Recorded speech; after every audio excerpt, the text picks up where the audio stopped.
Jumpa lagi Jaga TV. Mencari komponen untuk PC, ya banyak yang bilang sekarang sudah lagi sulit lah ya.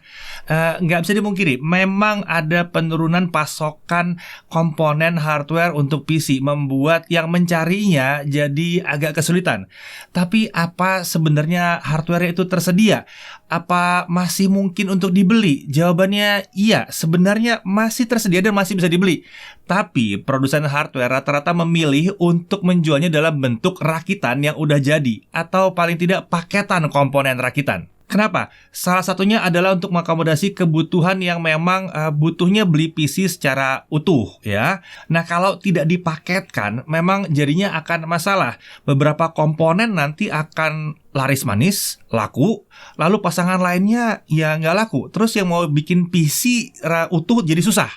Terutama buat GPU ya. Nah, buat graphics card ini jadi menyusahkan nih. Kalau graphics cardnya doang yang laku, nanti yang mau bikin PC utuh nggak bisa. Jadi dipaketkanlah semuanya. Jadi prioritasnya sekarang memang diarahkan ke yang beli PC yang udah jadi atau paketan rakitan yang udah jadi ya. Nah, kali ini kita akan membahas sebuah PC rakitan yang udah jadi yang datang ke lab kami. Tapi nggak sendirian, bersama Alfa Jonathan juga nanti. Oke, PC yang akan kami coba bahas kali ini adalah menggunakan komponen dari brand yang seharusnya udah nggak asing ya, Asus ya. Biasanya kan Asus itu banyak dikenal dari produk motherboard, graphics card gitu ya. Tapi PC ini bukan hanya dua komponen itu aja isinya yang dari Asus. Ada casing, ada power supply, ada water cooling juga dari Asus. Ya, bisa dikatakan kalau PC ini hampir full Asus. Nah, PC ini dirakit oleh salah satu pihak yang jadi rekanan Asus untuk PC rakitan, yaitu Imba PC. Perlu diingat, banyak builder seperti Imba PC ini. Jadi, ini adalah salah satu ya yang menyediakan PC seperti ini. Bahkan dari Asus saja masih ada builder-builder lain yang menangani PC rakitan jadi mereka ya. Namun, yang datang kali ini ke lab kami adalah yang dari Imba PC ini. Yuk, kita lihat dulu speknya. Ya. Nah, untuk prosesor dia menggunakan Intel Core i5 11600K, 6 core 12 thread dengan clock sampai dengan 4,9 GHz. Ini udah sangat mencukupi lah ya untuk kebutuhan ya macam-macam lah untuk sekarang ini ya, mau content creation, mau gaming cukup. Motherboard, dia pakai Asus ROG Strix Z590E Gaming Wi-Fi. Ini punya slot PCIe 4.0 yang cocok untuk graphics card yang GeForce RTX 30 series. Ada juga dua slot M.2 yang juga sudah mendukung PCIe 4.0 untuk storage yang kencang. Untuk RAM yang datang ini 16 GB langsung, DDR4 3200 dengan konfigurasi 2x8. Jadi udah cukup banget. Untuk storage 256 GB SSD NVMe PCIe. Kalau masih kurang, masih ada storage-nya bisa ditambah lagi ya. Total sampai 4 SSD M.2 dan 6 storage SATA bisa dipasang di sini. Masih kurang lagi, masih bisa ditambahin lagi sih, kalau mau tambahin card lagi bisa sih sebetulnya. Nah, untuk casing yang dipakai di sini adalah Asus TUF Gaming GT501. Ini adalah casing mid tower yang bisa menampung motherboard hingga IATX dengan steel construction dan side panel tempered glass. Terdapat woven cotton carry handles di sisi atas untuk membantu kita saat kita butuh memindahkan casing ini. Storage yang bisa ditampung hingga 7 buah di sini. Expansion slotnya juga ada 7 buah. Sementara untuk water cooling, casing ini mendukung radiator sampai dengan 360 mm. Ya, terbukti memang bisa karena yang ada di PC ini adalah Asus ROG Strix LC2 360E RGB. Ini adalah water cooling atau liquid cooling all-in-one dengan radiator 360 mm. Bisa digunakan di berbagai soket AMD maupun Intel yang banyak dipakai saat ini. Nah, water cooling ini menggunakan reinforced sleeve tubing dan ada juga tata cahaya ARGB yang kompatibel dengan Asus Aura Sync tentunya. Untuk power supply unit dia pakai Asus ROG Strix 750G. Nah, PSU ini punya sertifikasi AT+ Gold. Jadi efisiensinya udah tinggi. Kabel di PSU ini juga sudah fully modular. Menariknya lagi, PSU ini didesain agar bisa beroperasi dengan sunyi sekalipun di beban kerja yang tinggi. Untuk graphics card, dia pakai Asus GeForce RTX 3060 Ti 8GB GDDR6. Buat graphics card, mungkin banyak yang bertanya-tanya ya, kenapa sekarang kok ada versi LHR dan non-LHR? Apa LHR ini performanya diturunkan supaya tidak diburu miner? Tapi apakah performa gamingnya juga turun? Ya, kalau untuk miner turun apa gamingnya turun juga? Nah, untuk menjawab ini, ya, sebelum kita lanjut, mending saya serahkan ke Alfa Jonathan. Makasih Mas Edi. Halo teman-teman, gue Alfa dari Jagat Review dan juga Jagat OC. Pada kesempatan kali ini, gue akan mencoba menjelaskan secara singkat perbedaan graphic card LHR dan non-LHR. Jadi LHR itu sendiri atau Light Hash Rate adalah seri dari graphic card NVIDIA yang secara spesifik mendapatkan penurunan pada mining hash rate. Jadi akan ada hardware, firmware, dan juga driver yang bekerja sama untuk mencoba mendeteksi algoritma sebuah software mining spesifik seperti Dagger Hashimoto yang digunakan untuk Ethereum mining. Yang penting untuk dicatat di sini adalah graphic card LHR ini yang turun performanya hanya di bagian mining aja, gitu ya. Sedangkan di performa di aplikasi penting seperti gaming, content creation, dan juga berbagai compute workload lainnya, graphic card LHR ini akan memiliki performa yang identik dengan graphic card non-LHR model sama yang clock speed-nya juga sama. Nah, model apa aja yang ada di LHR? Mari kita lihat berikut ini.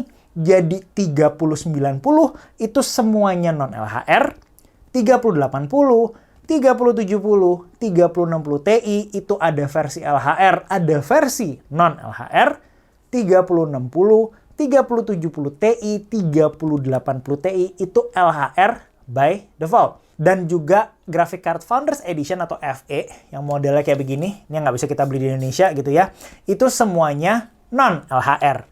Nah, akan ada pembeda yang cukup jelas. Ini bisa ditaruh di model, bisa ditaruh di website, bisa ditaruh di box. Buat contohnya Asus ROG Strix 3060 Ti ini ada tulisan LHR di box gitu ya. Jadi akan ada pembedanya di situ yang bisa dilihat. Gua akan mencoba melakukan sedikit pengujian performance di sini menggunakan testbed gua Maximus 12 Hero dan juga Core i7 11700K. Di sini gua menggunakan dua graphic card yang berbeda, yaitu RTX 3060 Ti Strix yang LHR, dan satu lagi sama-sama 3060 Ti Strix tapi yang non-LHR. Kita lihat dulu GPU-Z-nya berikut ini. Keduanya karena modelnya sama, clock speed-nya juga sama. Sekarang kita lihat di bagian real world application gitu ya, gaming dan juga content creation. Di 3D Mark Port Royal kita bisa lihat bahwa graphic card ini keduanya hampir identik gitu ya, LHR sama non-LHR. Perbedaan yang teman-teman lihat di situ betul-betul cuma run variation. Kemudian kita lihat Blender gitu ya, BMP 27, sama-sama 30 detikan, run variation juga bedanya. Kemudian kita pindah ke Adobe Premiere gitu ya, 4K workload yang biasa gue pakai di sekitar 1 menit 17.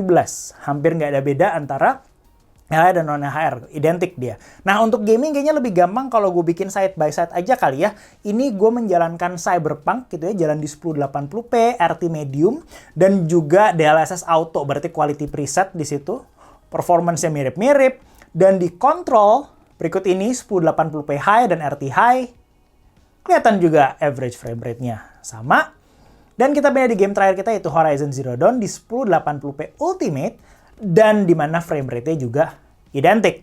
Gue akan mencoba menguji mining performance. Sedikit disclaimer di sini, gue menguji ini dengan tujuan memberikan informasi dan edukasi. Sama sekali bukan menyarankan mining, gitu ya. Nah, di sini pengujiannya dilakukan dengan platform NiceHash biar gampang. Target algoritmanya adalah Dagger Hashimoto, jadi cuma Ethereum aja. Gua nggak menguji algoritma dan juga koin lain. Nah, kedua GPU ini sudah gue optimize untuk mining. Oke, kita lihat resultnya dulu.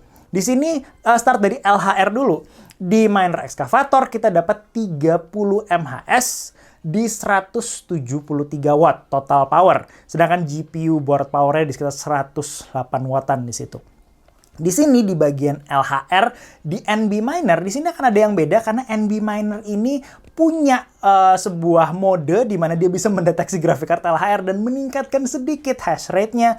Kita dapat sekitar 40 MHz di sekitar 203 watt total power. GPU board power 140 watt. Sekarang kita pindah ke graphic card yang non-LHR. Kita bisa lihat di situ perbedaannya kelihatan cukup jelas bahwa yang non-LHR ini dapat 59 MHz dengan 186 watt total rig dan juga GPU power di 124 watt. Jadi kelihatan lumayan beda di situ antara graphic card yang LHR dan non-LHR.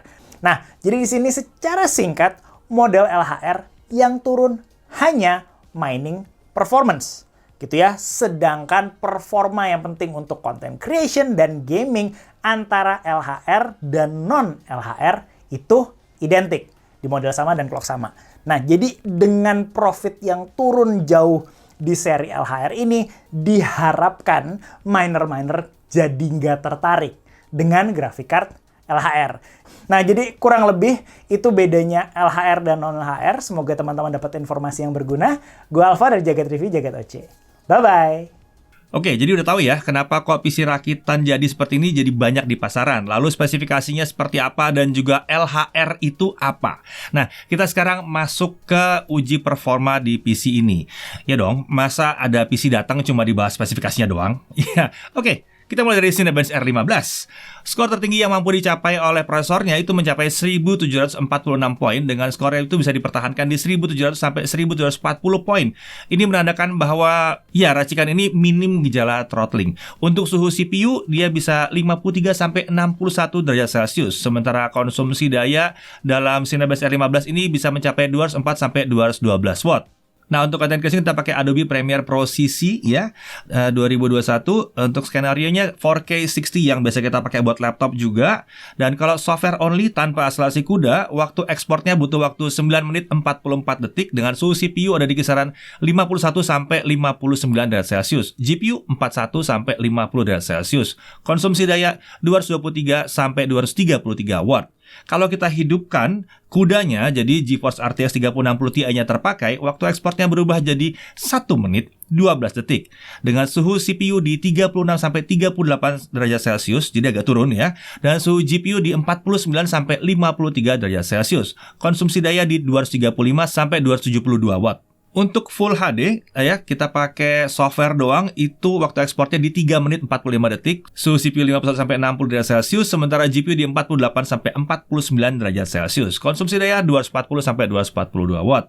Nah, kalau pakai GPU-nya ya, pakai RTX 3060 Ti-nya waktu ekspornya 34 detik, suhu CPU 41 sampai 44 derajat Celcius dengan GPU 47 sampai 49 derajat Celcius. Konsumsi daya 282 sampai 315 watt. Kemudian kita juga pakai DaVinci Resolve yang free version ya, skenario 4K 60 ya. Kita ekspornya itu membutuhkan waktu 3 menit 31 detik dengan suhu CPU di 49 sampai 55 derajat Celcius, GPU 39 sampai 42 derajat Celcius dengan konsumsi daya 272 sampai 324 watt. Untuk Full HD hanya butuh 1 menit 11 detik saja ya. CPU-nya di 49 sampai 54 derajat Celcius dengan GPU 43 sampai 49 derajat Celcius. Konsumsi daya di 262 sampai 291 watt. Lalu kita beralih ke Blender. BMW 27 seperti biasa, CPU rendernya butuh waktu ekspor 3 menit 3 detik saja. CPU-nya ada di 55 sampai 63 derajat Celcius, GPU 34 sampai 35 derajat Celcius. Konsumsi daya 224 sampai 226 watt. Lalu kalau kita pakai GPU rendering, waktu ekspornya turun drastis ke hanya 28 detik saja. Suhu CPU-nya turun juga ke 37 sampai 39 derajat Celcius, sementara GPU di 42 sampai 46 derajat Celcius dengan konsumsi daya 269 sampai 286 watt. Nah, untuk gaming kita mulai dari CSGO, setting di 1920x1080, quality setting di low. Frame rate-nya ada di 330 sampai 620 fps. Ya, tinggi banget ya. Suhu prosesor ada di 51 sampai 55 derajat Celcius dengan GPU di 47 sampai 51 derajat Celcius dengan konsumsi daya 234 sampai 266 watt. Untuk Dota 2, 1080p quality preset fastest render scale 100%, frame rate-nya bisa mencapai 190 sampai 220 fps. Suhu CPU di 47 sampai 53 derajat Celcius, suhu GPU di 44 sampai 48 derajat Celcius. Konsumsi daya ini tergolong rendah ya, 160 sampai 207 watt. Lalu untuk Cyberpunk 2077 setting di 1080p juga, quality presetnya ray tracingnya di ultra, DLSS-nya di quality mode, crowd density-nya taruh di high, masih bisa dapat 50 sampai 70 fps. Suhunya untuk CPU 50 sampai 57 derajat Celcius, sementara GPU 53 sampai 57 derajat Celcius. Konsumsi daya 355 sampai 372 watt. Lalu Shadow of the Tomb Raider settingnya 1080p, quality presetnya highest ya, RTX-nya di high, frame rate-nya bisa dapat 50 sampai 80 fps. Kemudian suhunya untuk CPU 38 sampai 47 derajat Celcius, GPU 56 sampai 59 derajat Celcius dengan konsumsi daya 295 sampai 341 watt. Nah, sekarang pasti pertanyaannya harganya berapa? Nah, sebelum bahas harga, perlu diingat kalau set PC yang dijual oleh Asus dan Imba PC ini di e-commerce belum tentu spesifikasinya akan sama persis dengan set yang dipinjamkan untuk pengujian ini ya. Bisa jadi akan ada komponen yang berbeda sesuai dengan stok yang lagi tersedia. Dan juga variannya memang menggunakan spesifikasi berbeda, itu bisa saja ya. Nah, harga untuk set PC yang seperti ini ya, tidak tepat seperti ini tapi mirip dengan ini ya, yang dipasarkan oleh Asus itu mulai dari 27 juta rupiah. Nah, set PC ini bisa didapatkan di Asus Official Store di situs e-commerce serta lewat official partner dealer Asus Indonesia. Informasinya bisa dilihat di kolom deskripsi dari video ini. Nah, memang seperti itulah ya, PC-nya si Imba PC ini dengan komponen Asus dengan GeForce RTX 3060 Ti ini. Ini menjawab beberapa pertanyaan belakangan ini yang banyak dipertanyakan. Yang pertama adalah PC apakah benar-benar langka dan tidak ada di pasaran? Tidak benar, masih ada. Bisa dicek sendiri di marketplace di toko resmi builder seperti Imba PC ini, masih ada. Bukan cuma dari Imba PC ini, masih ada builder PC rakitan lain yang menyediakannya. Jadi tinggal dicek saja PC rakitan mana yang sesuai dengan kebutuhan kalian. Cuma memang harus sepaket ya. Kalau untuk sekarang harus sepaket. Jadi buat kalian yang nyarinya PC utuh itu ada ya. Lalu soal LHR itu juga sudah terjawab. Kan banyak yang khawatir ya performanya turun. Enggak ya. Jadi buat gaming atau content creation itu masih tetap kencang ya. Oke, jadi kalau ada nyari PC buat kebutuhan sehari-hari ya, buat gaming, buat content creation masih ada kok, masih ada yang menyediakan. Tapi memang tidak dirancang untuk mining ya. Saya Didi Irfan, Jaga Review TV.